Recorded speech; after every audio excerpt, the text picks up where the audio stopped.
Hey everybody, Assalamu alaikum. It's your brother Abdul Murphy here with you with another video about how to get married. Okay, so the second step now. We talked about the first video, self-evaluation. Who am I? Because you need to know who you are and you need to know a lot about yourself before you jump into trying to bring another person into your life. So once you've gotten that sort of ball rolling a little bit, now we can move on to the next step, which is how to engage in a conversation with your parents, right, about the process of getting married. Now, the nitty gritty, right, the fiqh of it, the fatwa of it, is that the man technically does not need permission from his parents, right? And the woman needs permission from the wali, okay? Just to go right off the bat, this whole secret nikah thing, I do not endorse it. I do not believe in it. And so to hear about people saying, oh, I want to get married without my parents' permission, I'm not cool with that. I think it's actually a terrible idea. So I would never ever endorse that. Moving on, how now do we talk to our parents about getting married? Because I do realize that one of the reasons why people do this whole secret nikah business is because their parents sometimes are unapproachable. So there are some tips of advice from someone who's gone through the process and someone who has helped others go through the process about how to engage with parents about this issue. Number one, as with everything, please communicate early and often. Don't show up to your parents with an invitation to your wedding and say, hey, can you come? That's not the best way to introduce the idea that you want to get married to them. You have to talk to them very early on, and you have to be able to have a conversation with them. So when I mean very early on, I don't mean when you're like a teenager, but I mean when you're about that age where it's, kind of expected, or the thoughts of getting married have kind of propped up to you, and perhaps even your parents have made mention of it. Don't wait until there's a catalyst, i.e. another person who wants to get married to you. Talk to them beforehand. Ask them, what are your expectations? Ask them for their advice. Go to your parents. Your parents have a wealth of knowledge and wisdom. Yes, you might be educated in the sciences more than they are, or you might be educated in American history more than they are, or British history, or XYZ, whatever. You might have a different educational process than they went through. But at the end of the day, you cannot discount the fact that your parents have years and years of experience and wisdom.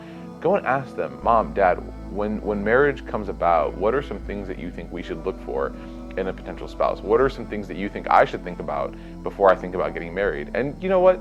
You might not have to take every single atom of their advice, but generally you're going to walk away with some really, really good advice and really good feedback. So number one is go to them and ask them. Communicate early and often. You can never ever communicate too early or too often. You want to make sure that the conversation is going forward with them and they know what's on your mind and on your heart. The second thing is to listen. Don't just talk, right? This is how you listen to somebody. Notice how your mouth has to be closed, right? So oftentimes when we engage in conversations with our parents or with people that we're trying to convince of something, we don't give them time to talk. We just keep talking because we want to keep beating our idea over their head and say, no, I know what I'm talking about. I know this, I know that. You don't know what it's like to be me. You don't know what it's like to be young. You don't know what it's like. Just listen, right? Because oftentimes, number one, listening will allow you to properly hear and process what they're thinking. And number two, it shows them through your body language and through your respect that you are respecting their thoughts and that you are listening to them and that you're not just cutting them off. You see, you're less likely to convince someone of something or to have someone understand your point of view if they don't even think that you're hearing their point of view to begin with. So listen to them, listen to their thoughts, and process those. And the third thing is communicate your expectations to your parents. Oftentimes, your parents are going to try to find somebody or help in the process of finding somebody, okay? So communicate your expectations to your parents. They really want to be a part of that process.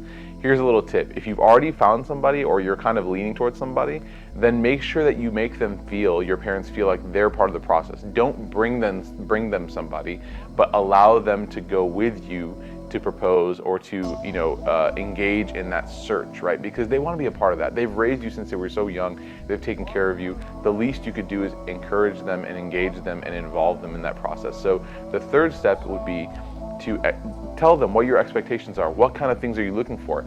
Ask them, what are your expectations for the person that I am trying to, add to my life and live my life with? Because that person, although they're not necessarily going to be the servant of your parents, they will definitely be, the next daughter or son of your parents in the most loving way. And so you want to make sure that your parents have also a little bit of feedback, some say, in the process, and make sure that whatever expectation you have, you're able to incorporate some of your parents' expectations into that, because that'll smooth out the whole process. So number one, communicate early and often.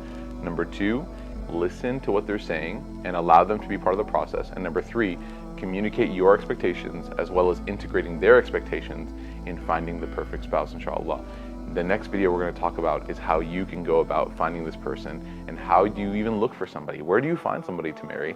These are all questions that people have. Jazakumullah khairan wa assalamu alaikum wa rahmatullahi wa barakatuh.